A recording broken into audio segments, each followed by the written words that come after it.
One question I often get is where can you start with comics? With the endless amounts of series, years of continuity, it can be challenging to find a starting point, so that's why I created this series. I go through this week's new books, pointing out notable new series, ongoing series starting new arcs, as well as trades and graphic novels to be aware of. Then I finish things off with my starting point of the week, the starting point I'm most excited about coming out this week. So let's start things off by looking at some notable new series coming out this week. We are going to start in the land of Marvel with Wolverine #1. Now, this may be a little bit confusing because we just had a Wolverine #1 series by Jonathan Hickman and Greg Capullo. That, though, was a side miniseries that exists outside of continuity. This is a series that's going to exist in the classic 616 regarding the Wolverine many of us know and love. This is written by Saladin Ahmad with art by Martin Coccolo. The focus of this will be Wolverine going on the hunt. It's going to focus on a classic villain, which looks like it's going to be Cyber, as well as a new villain. And also, old ally in Nightcrawler is going to be playing a major role. I do love the relationship of Wolverine and Nightcrawler. We did get a little bit of that with the current Uncanny run, which also comes out this week. Not clear how much this ties into that. Typically, the Wolverine series tend to do their own thing. The last Wolverine run that was part of Krakoa, I think, had its ups and downs. The Sabretooth War was quite, I would say, at least ambitious. I don't know if it all worked. These creators, I have read a lot of Saladin Ahmad stuff. I liked a lot of it. Some of it I haven't been a fan of. So I'm interested to see how he takes on a character like Wolverine. I can't really think of anyone he's done quite like that before. He's, of course, done things like Miles Morales, Miss Marvel. But Wolverine, is one of Marvel's flagship characters. So they must have a lot of trust in him. I also think when it comes to Wolverine, you know what you're getting, and it's not that hard to kind of lead into what people want. Give him some villains to fight, opportunities to utilize his powers, especially his claws and healing ability, maybe some somber moments, some moments of give and take where he utilizes that classic wit, and you have yourself a Wolverine story. At the same time, it does become difficult, like how do you do something new or exciting with a character that has had so many stories? Will this one pull it off? We'll see. We're going to stay in the world of Marvel for Avengers Assemble #1. And we have an ongoing Avengers title, but this is going to be a new team formed by Captain America. One of the best things about Blood Hunt was the Avengers tie-ins, where Captain America put together this ragtag group of individuals, people like Hercules, some of which will be on this team, to fight against the vampires.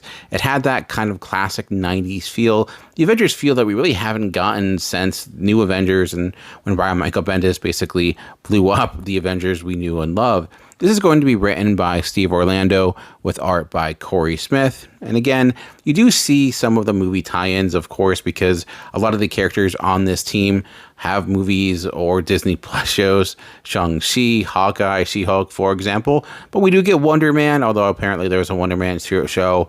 Hercules hasn't really appeared yet in the MCU outside of a cameo at the end. So it does feel like this is the influence of the Marvel Universe seeping into Avengers yet again. At the same time, we do seem like they're throwing a lot of things back to the 90s, having the classic jackets, for example. So I don't know, maybe it'll be a good mixture of both.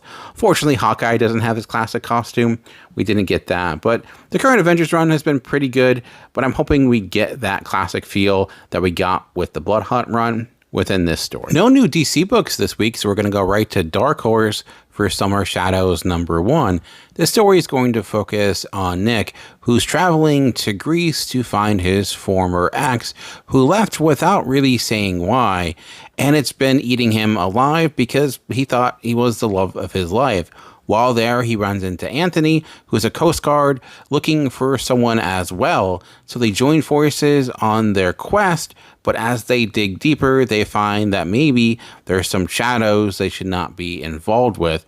This seems like a classic case of people jumping into a situation that's over their head, and I do love stories like that. I think of masters like Sean Phillips and Ed Brubaker who are great with that type of setup. Killer Be Killed, for example, had a similar idea where you had a vigilante who was not prepared for that, who had to try to make his way in that line of work.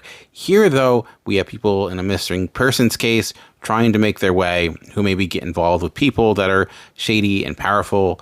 And I don't know if there's going to be some sort of supernatural element with the title Summer Shadows. I have an idea of where this may go. I would love it if it was just a mystery thriller. We don't get a lot of those. At the same time, it's comics, so it's probably unlikely. I am not super familiar with this creative team. I don't believe I've read anything they've done before, but that's another thing I love about comics, when you can pick up a new book with people you don't know, love it, and then you have new creators to look out for the next book they come out. So hopefully that happens here. Not sure. I do think the premise has promise. We'll see if it can take advantage of that. So we looked at some notable new series. Let's change focus and look at some ongoings, starting new arcs this week. We're going to start with Deadeye, The Empty Frames #1. And you may be asking, well, this is a #1, so why is it here? That's because it's technically a new volume of a previous series, but it's doing that thing that comics love to do, where instead of just making a bigger number, they go back, add a new title, give us a new #1, and hope for the best. I get why they do this. I mean, #1s tend to get a bigger audience, but I do wonder if they're doing themselves a disservice, because are people going to pick this up not knowing of the previous volume and be lost right away? Or perhaps this can be read on its own and you don't need the previous volume. I hope it is the latter, because I think that will be a better chance for this to be successful. I did not read the previous volume. I remember starting with it, but I don't think I've ever finished. I don't think it was because I disliked it, but there was this situation where the series actually started and had to stop and get renamed, and I just never went back to it. But it is a crime story. This one's focusing, of course, if you can look at the cover, on someone trying to steal a bunch of paintings. I do love myself some heist stories, so maybe I'll go back, read that previous volume, catch up with it, and check this out this week. We're going to go back to Marvel for Fantastic Four #25. And one of the best things about this current run that Ryan North has been putting together with a number of really good artists is that, unlike a lot of superhero comics today, it's not reliant on 4 or 5 or 6 issue story arcs. You get a lot of one and dones. The last story arc was really just 2 issues, and there's just something refreshing about that. Also, the issues tend to be really well written. You get a lot of story per issue. It's kind of flying in the face of the decompressed storytelling we tend to get a lot nowadays. If you're looking for something where you feel like you get your money's worth, I think that's the case every time I pick up one of these stories. They're also just really well written. Ryan North is a very smart man, and you can see that in his writing. He utilizes science in a lot of effective ways, and when you're writing people like the Fantastic Four, that's very important. This issue sees the Fantastic Four going to an alien planet and having to find their way home. And those premises to me make sense. The Fantastic Four are an adventure family first, and this has focused on that. This has long been Marvel's best comic, and I don't see that changing with this issue. There is a downside to this. This is the first of this current run that we're getting a cover that's not done by Alex Ross. Now, I read everything digitally, so it doesn't impact me a great deal, but I do think his covers really set the mood and fit so well with the Fantastic Four, and they were just as much part of the storytelling as pretty much anything else. That's one thing I think I loved about Immortal Hulk, is that we got those consistent covers by Alex Ross and a pretty consistent creative team, so it felt like this complete piece. I was hoping we get that with this. It's not that these are bad covers, they're just different and do mess up the motif we had running, but really a small downside to what's really been a really good book. Let's go over to Dark Horse for Gru Minstrel Melodies #1. And yes, similar to Deadeye's, this is not the start of the new series, pretty much the opposite of that, as Gru has been around for a few decades at this point. Still written and drawn by the living legend that is Sergio Aragonés. If you've never had the opportunity to see him draw, even in real life or just a video of it, do yourself a favor and do that, because he's known for being the quickest cartoonist in the history of the world, and it's just a joy to see him do what he can do. He's a man that is just a character among himself, and you see that in a story like Gru. Gru was done in the similar spirit of your Sunday funnies. These are stories designed that they're easy to get into, They tend to be very similar. Gru goes into a town, hijinks ensue, maybe a lesson is learned, and plenty of fun is had. And this is still lettered by another living legend in Stan Sakai, who of course is known for Usagi Yojimbo. That series, of course, is heavily influenced by Gru, which is why I think Gru is one of those books, if you're a fan of comics, you should read at least once. It just holds such an important place. It has done so much, and it's a thing of genius. It may seem really simple and basic, but behind that is a master, one of the best that comics has ever produced. And this is a good opportunity. This may be one of the last Gru stories we ever get. So if you've never jumped in before, you can really get into this with pretty good ease and not having to read anything else that has come before. We looked at notable new series, we looked at some ongoing starting new arcs. Now we're going to look at some trades and graphic novels to be aware of. We are going to start with Batman Superman World's Finest, Return to Kingdom Come. Usually with trade paperbacks, I stick with volume 1s because this is meant to be starting points, and usually volume 1s are the best place to start. The thing is, World's Finest has been written in a way that you can kind of jump on board on any issue, let alone any volume. Now, this, of course, based upon the title, you can tell these are these characters returning to Kingdom Come, and often that would be a very bad thing. The good thing, though, is this is written by Mark Waid, with, of course, great artwork by Dan Mora. Now, this may have not given people the story that they wanted, but I rather enjoyed it, especially I felt like it really came into its own the last few issues. Kingdom Come, of course, is known for its amazing artwork being drawn by Alex Ross. This, of course, is not drawn by Alex Ross. This is done by Dan Mora, who is a very different style, but I think it fits this story much more. As much as I love Alex Ross, I do think his style only fits specific stories, and it doesn't necessarily have the kinetic energy of Mora. And I don't know how Dan Mora draws as many books as he does. It's quite amazing, but him and Mark Waid make quite the team. And if you're not really digging what DC is doing right now with the absolute power or anything like that, this is just classic DC comics in every way, shape, and form. So you may want to check it out. Next, we have Wesley Dodds' The Sandman trade paperback, and I really dug this series. This was written by Robert Venditti with art by Riley Rossimo, and I think the Justice Society works best where they're in the World War II, post-World War II era, and this takes place exactly there.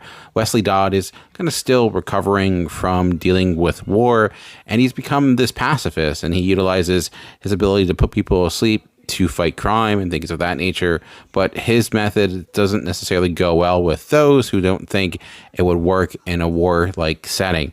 But someone comes across his secret formula and it causes issues. I thought the thing that made this series work so well was the artwork of Riley Rossimo, who I'm a fan of, but I thought he was doing career work with this. His panel design, the way he was able to incorporate different elements of the character throughout each panel, it just looked amazing. I was a huge fan of what he was able to do each and every issue. I went into this not knowing much about Wesley Dodds, not having read many of his comics, really if any at this point, and I was able to get into it. They really did a good job of explaining who his character was and giving me a story where I could invest in the plight he was undergoing.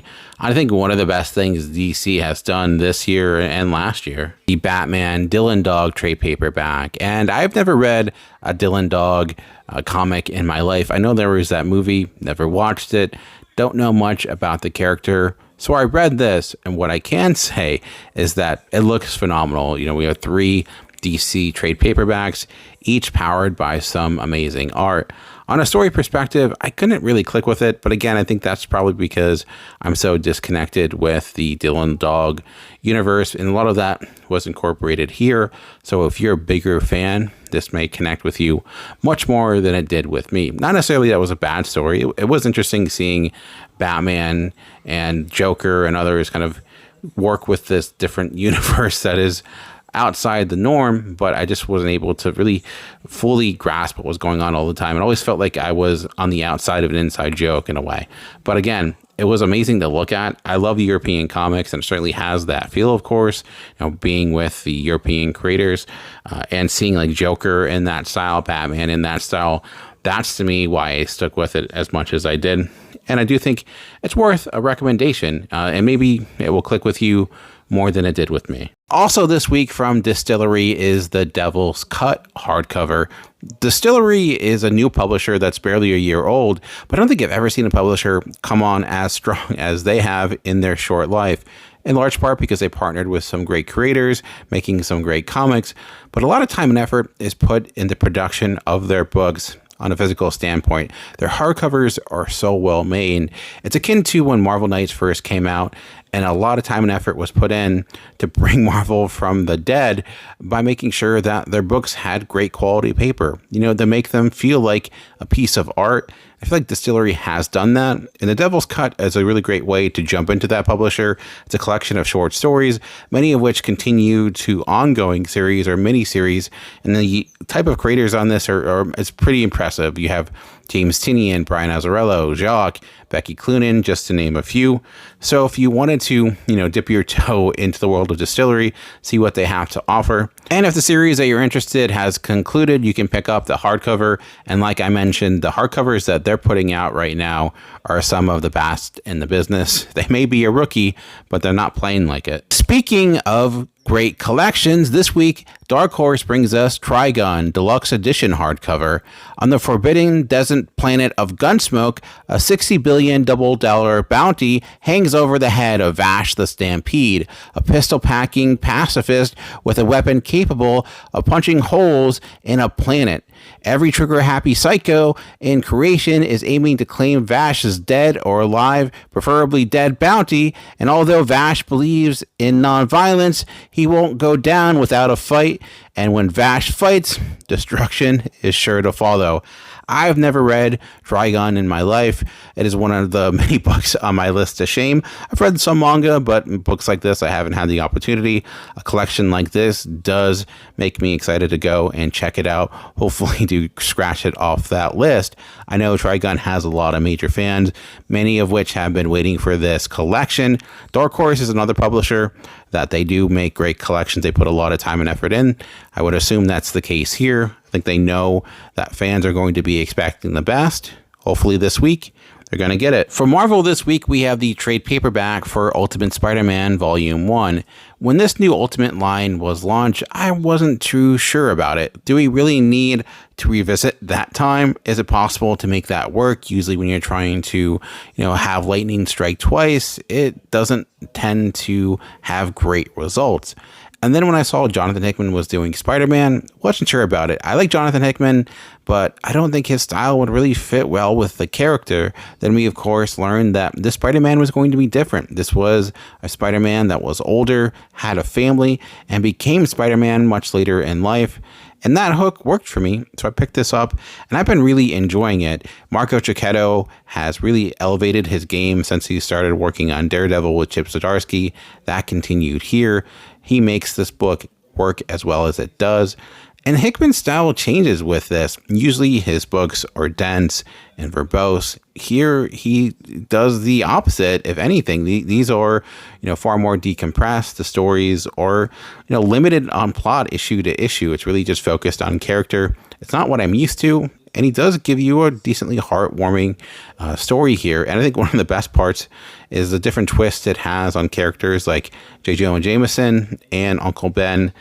Their dynamic, or how that works out, was one of my favorite parts of this first arc. So I know a lot of people were looking forward to this. If you didn't pick it up in issues, now's your chance in trade paperback. We're going to go back to Dark Horse for Usagi Yojimbo Ice and Snow hardcover. Stan Sakai is appearing twice on this week's video. That's a good sign for the week. And similar to Gru, I do think Usagi Yojimbo is one of those series that if you're a comic book fan, you should read at least one issue of. And similar to Gru, you can really pick it up at any time. This book has been going on for 40 plus years. Despite that, you can pick up the most recent issue, this collection, and it doesn't matter if you've never read an issue before. Stan Sakai is a master storyteller, and he will give you everything you need in order to understand the story. Yeah, there's some callbacks here and there, but they're not vital to understand or comprehend what is happening. And when it comes to being a great cartoonist, you can't do much better than Stan Sakai. Him and Sergio Aragonés have done so much for the industry. It's amazing we're getting new material from both of them this week. This takes place in the mountains of northern Japan as Usagi and his nephew have to face a number of different challenges. And like I said, this is a good series to jump back. Usagi came back to Dark Horse recently, and it's remained just as strong as ever. Stan Sakai has not slowed down, and that may be one of the most impressive things happening in comics right now. The last collection I'm going to speak about is The Agent, and this, of course, comes from Ablaze Comics, which is another publisher I think doesn't get as much credit as it deserves. They put out a lot of great comics. They're also really good at getting comics from across the globe and translating them and bringing them to an English audience, The Agent being one of them. As I mentioned, I'm a big fan of European comics, and this has a similar feel. This is quite a unique series. It's kind of the combination of this crime drama / espionage thriller with elements of fantasy and magic. And so it's able to take those tropes you would associate with that type of genre and do some new things with them because they're adding in some fantastical elements. Really quality world building with this, as well as they kind of design how magic works in this universe. Goes in a lot of fun and unexpected directions. I think a lot of people miss this series, so now's your opportunity to check it out in collected form. All right, it all comes down to this. We looked at new series, we looked at ongoing series starting new arcs, we looked at trades and graphic novels. Now it's time for my starting point of the week, the starting point I am most excited about coming out this week. I have to say, when I looked at this week's books and tried to pick my starting point of the week, nothing immediately jumped out at me. There is a lot of different options. Some books I'm certainly excited about, but as I thought about it, I looked at all the new series, all the ongoings, all the trades. The one I thought had the most promise, or I think had the most questions about that made me excited, ended up being Time Waits #1. For one, as I mentioned, Distillery has rather impressed me as a publisher. They put a lot of focus on the creators, and because of that, they've been able to partner with some of the biggest creators in comics today. This, for example, is written by Chip Zdarsky, David Brothers, with art by Marcus To, and colors by Matt Wilson. That's like reading a list of Eisner nominees each year. And also, I am a huge fan of time travel stories. This focuses on a soldier from the future who goes to the past but is unable to complete a mission, and because of that, kind of gets stuck in time and uses that to try to create a normal life for himself. He starts kind of dating the local sheriff, as well as trying to raise a family. And as we know, when it comes to becoming a soldier and trying to have a normal life, that rarely goes well, especially when time travel is involved. I get a little sense of something like Looper, for example, when time travel is used as almost as an element of crime, or there's basically a weapon within itself. And the thing about time travel stories is the key is don't get lost in the concept. You know, as they say in Looper, for example, I keep referring to that film, but don't make diagrams with straws, because it ends up being just a story about time travel rather than a story about actual people or things happening. I have the faith the creators of this will be able to utilize it in a way that makes sense and is not overly complicated. So that's a big reason I'm excited for it. I think there's a lot of promise here. I do think it's going to be able to take advantage of the fact that the first issue for Distillery are longer issues. And when you're setting up a time travel story, that's probably a better thing. So you can get the concept, get the characters, have a good sense of the story before you get to that second issue. So with all that incorporated into my thought process, I ended up going with this for my starting point of the week. So let me know what you think. That's it for me for this week. Let me know what starting point you're most excited about. You can find more of my stuff on Facebook, YouTube, Twitter, pretty much anything that has a camera or videos on it. You can find my stuff. You can also find my weekly article at nerdinitiative.com, where I go through my top 10 most anticipated books of the week. But that's it for me for this week. Just remember, comics are for everyone. The key is finding the right one.